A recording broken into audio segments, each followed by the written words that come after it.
एक किसान भगवान से नाराज हो गए, नाराज हो गए। देखिए, ये बड़ा विचित्र हाल है मनुष्य का। भगवान को एक छोटे से कमरे में, एक अलमारी के अंदर एक तस्वीर में रखता है, या किसी एक मार्बल की संरचना में रखता है, या मंदिर में बिठाल के रखता है, और भगवान से अपेक्षा ऐसा रखता है जैसे भगवान से हमारा एक तरफा अनुबंध है, एग्रीमेंट किया हुआ है। उनको हमने सब कॉन्टेक्ट दे रखा है, सारा ठेका भगवान के ऊपर है, और कुछ हो तो सारा ठिकरा भगवान पर फेंक देते, भगवान के ऊपर ठिकरा फोड़ देते। भगवान आपने ऐसा क्यों किया, ऐसा क्यों किया, वैसा क्यों किया, है ना। जैसे सबसे सस्ता नौकर भगवान है। क्या विडंबना है, सोच कहां है हमारी। वो भगवान से नाराज हो गया, बोला भगवान आप नाइंसाफी करते हो।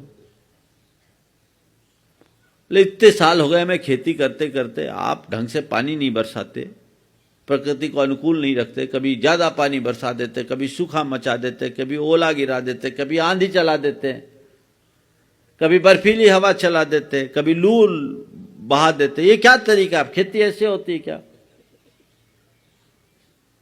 भगवान ने कहा इतना नाराज क्या हो रहा, चाहता क्या है बोल। बोले एक काम करो, 1 साल के लिए पावर हमको दो, मैं बताता हूं खेती कैसे होती है। 1 साल के लिए हमें पावर दे दो, मैं बताता हूं खेती कैसी होती है। भगवान ने कहा ठीक है बेटा, ले ले तू, 1 साल सारा जिम्मा तेरे। अब क्या था, भगवान बोले चलो मैं आराम करता हूं। अब क्या हुआ, किसान ने बीज बोया, प्रकृति बड़ी रमणीय हो गई ना। अधिक समय पर जब बारिश की जरूरत थी तब बारिश हुई, धूप भी ज्यादा नहीं हुई, आंधी भी नहीं चली, बर्फीली हवा भी नहीं चली, ओले भी नहीं पड़े। फसल बहुत बढ़ गई। लहलहाती फसल देखकर किसान की छाती फूल गई। उसने कहा देख, भगवान से बड़ी समझ तो मेरी, भगवान से बड़ी समझ तो मेरी है। फालतू भगवान ऐसा उत्पात मचाते हैं। अगर भगवान ने ऐसी व्यवस्था हम जैसे किसानों के हाथ सौंप दी तो धरती में अनाज की कमी हो ही नहीं सकती, कोई भूखा रह ही नहीं सकता। भगवान से बड़ी समझ मेरी है। ठीक, अब फसल लहलहा गई, लेकिन जैसे ही फसल पकने के बाद वो फसल काटने को आया तो देखता क्या है, गेहूं बोया था और गेहूं में बाली तो है पर दाना नहीं। गेहूं में बाली तो है पर दाना नहीं। वो आश्चर्य में पड़ गया, भगवान के पास गया, भगवान ये क्या कर दिया आपने। बोले मैंने क्या किया, मैंने तो तुझे सौंप दिया था। मैंने क्या किया, मैंने तो सब कुछ तुझे सौंप दिया था। तो भगवान ये मैंने इतनी मेहनत की, मेरी मेहनत तो बर्बाद हो गई, गेहूं फसल तो होगी पर दाना क्यों नहीं आया।